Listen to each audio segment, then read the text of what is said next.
Untuk segala sesuatu ada masanya. Untuk apapun di bawah langit ada waktunya. Ada waktu untuk lahir. Ada waktu untuk meninggal. Ada waktu untuk menanam. Ada waktu untuk mencabut yang ditanam. Ada waktu untuk membunuh. Ada waktu untuk menyembuhkan. Ada waktu untuk merombak. Ada waktu untuk membangun. Ada waktu untuk menangis. Ada waktu untuk tertawa. Ada waktu untuk meratap. Ada waktu untuk menari. Ada waktu untuk membuang batu. Ada waktu untuk mengumpulkan batu. Ada waktu untuk memeluk. Ada waktu untuk menahan diri dari memeluk. Ada waktu untuk mencari. Ada waktu untuk membiarkan rugi. Ada waktu untuk menyimpan. Ada waktu untuk membuang. Ada waktu untuk merobek. Ada waktu untuk menjahit. Ada waktu untuk berdiam diri. Ada waktu untuk berbicara. Ada waktu untuk mengasihi. Ada waktu untuk membenci. Ada waktu untuk perang. Ada waktu untuk damai. Apakah untung pekerja dari yang dikerjakannya dengan berjerih payah? Aku telah melihat pekerjaan yang diberikan Allah kepada anak-anak manusia untuk melelahkan dirinya. Ia membuat segala sesuatu indah pada waktunya. Bahkan ia memberikan kekekalan dalam hati mereka.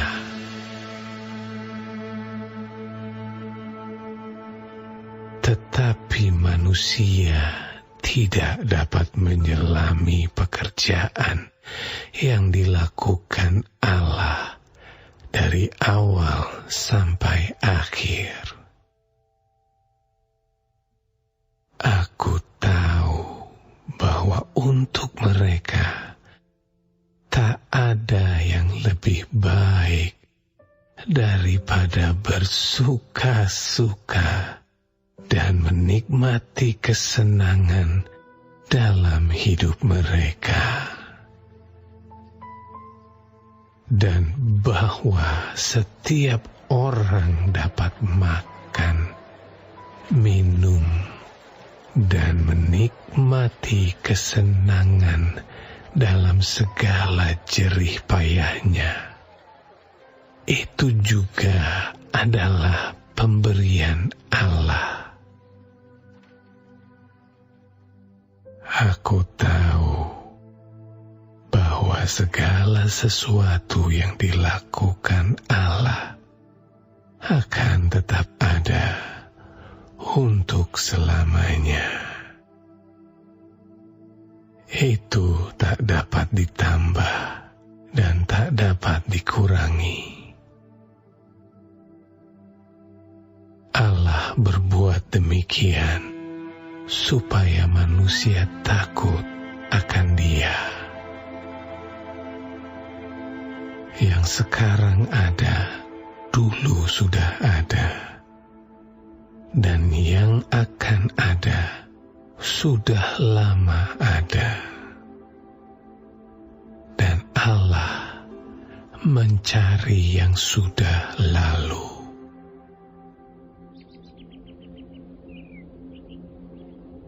Ada lagi yang kulihat di bawah matahari. Di tempat pengadilan, di situ pun terdapat ketidakadilan. Dan di tempat keadilan, di situ pun terdapat ketidakadilan. Berkatalah aku dalam hati, Allah akan mengadili baik orang yang benar maupun yang tidak adil. Karena untuk segala hal dan segala pekerjaan ada waktunya. Tentang anak-anak manusia, aku berkata dalam hati, Allah hendak menguji mereka dan memperlihatkan kepada mereka bahwa mereka hanyalah binatang. Karena nasib manusia adalah sama dengan nasib binatang. Nasib yang sama menimpa mereka. Sebagaimana yang satu mati, demikian juga yang lain. Kedua-duanya mempunyai nafas yang sama, dan manusia tak mempunyai kelebihan atas binatang, karena segala sesuatu adalah sia-sia. Kedua-duanya menuju satu tempat. Kedua-duanya terjadi dari debu, dan kedua-duanya kembali kepada debu. Siapakah yang mengetahui apakah nafas manusia naik ke atas dan nafas binatang turun ke bawah bumi? Aku melihat bahwa tidak ada yang lebih baik bagi manusia daripada bergembira dalam pekerjaannya, sebab itu adalah bahagiannya. Karena siapa akan memperlihatkan kepadanya apa yang akan terjadi sesudah dia?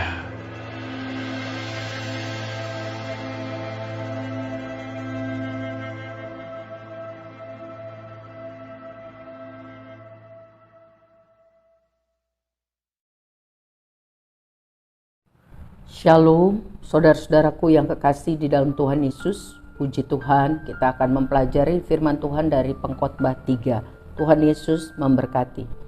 Temanya adalah untuk segala sesuatu ada waktunya.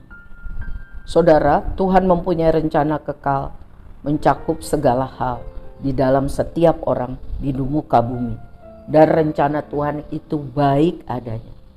Tetapi bagian manusia harus mempersembahkan hidup bagi Tuhan sebagai persembahan kudus, ya, dan mengizinkan Roh Tuhan, Roh Kudus memimpin hidup kita agar tidak keluar atau menyimpang dari kehendak Allah, sehingga kehilangan segala skenario rencana Tuhan yang baik karena kita menolak untuk taat kepada Tuhan.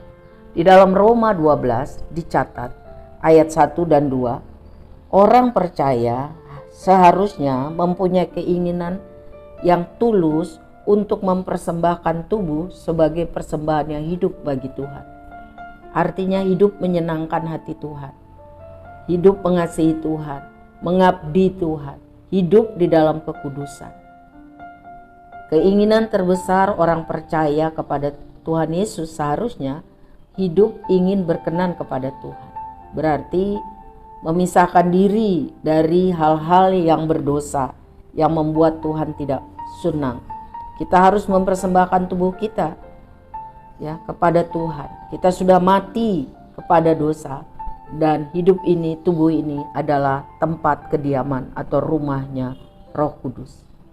Di dalam ayat 2 dari Roma 12 dicatat, jangan menjadi serupa dengan dunia, tetapi berubahlah. Saudara, kita harus sadar bahwa dunia ini jahat dan di bawah pemerintahan iblis. Kita harus bersikap tegas terhadap segala cara yang menggunakan standar duniawi, yaitu tidak benar. Kita harus berani dengan tegas menyatakan kebenaran dengan standar firman Tuhan tentunya di dalam Kristus Yesus. Kita harus membenci kejahatan dan mengasihi kebenaran.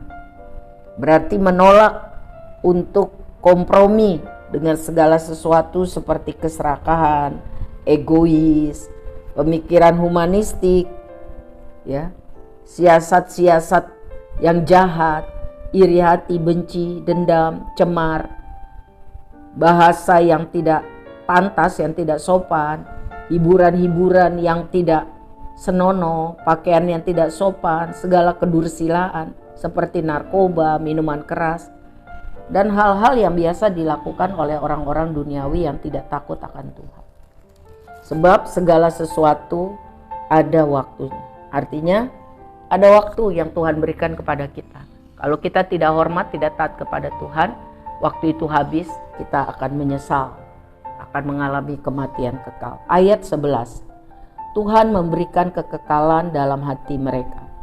Tuhan telah menempatkan dalam hati manusia keinginan yang dalam akan sesuatu yang lebih daripada hanya hal-hal duniawi.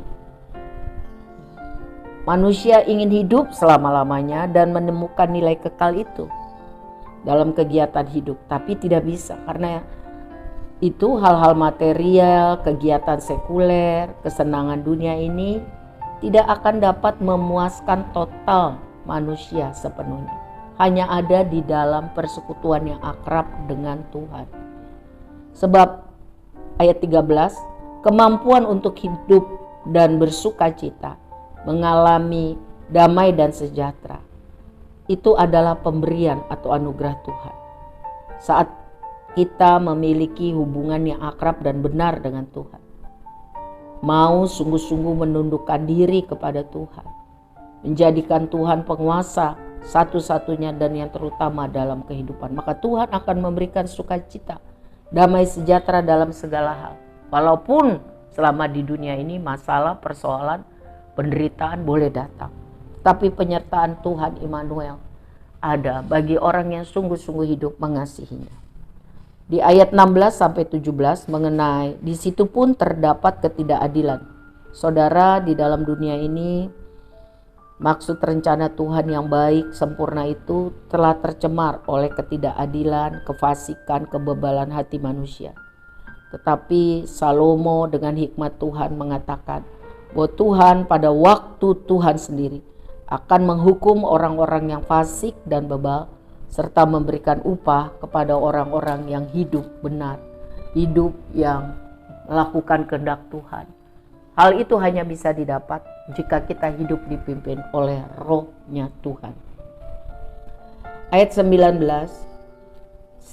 mengenai secara fisik manusia akan mati sama seperti binatang dan tumbuhan, makhluk hidup lainnya. Jadi ingat, manusia itu lemah, rapuh, ya, sementara, sehingga kita harus bersikap hormat kepada Tuhan, Sang Pemberi hidup, dan menaati kehendaknya. Selanjutnya Salomo menyadarkan makna bahwa manusia itu adalah dari debu dan kembali menjadi debu seperti semula, dan roh kembali kepada Allah yang mengaruniakannya. Sekali lagi saudara yang kekasih, Pengkhotbah 3 ini mengajarkan kita bahwa manusia ini terbatas, dan jalanilah hidup seperti apa yang Tuhan mau. Berilah hidup kita dipimpin Roh Kudus, agar setiap hari kita dimampukan menaati kehendak Tuhan. Dan Tuhan akan mendalani, menyertai perjalanan hidup kita. Ia Immanuel, damai sejahtera Allah, solusi dalam semua masalah. Tuhan akan tolong supaya kita semua dapat bersaksi kepada banyak orang tentang perbuatan Tuhan yang besar yang kita alami, agar banyak orang boleh percaya dan menerima Yesus sebagai Tuhan dan Juru Selamat. Amin. Tuhan Yesus memberkati.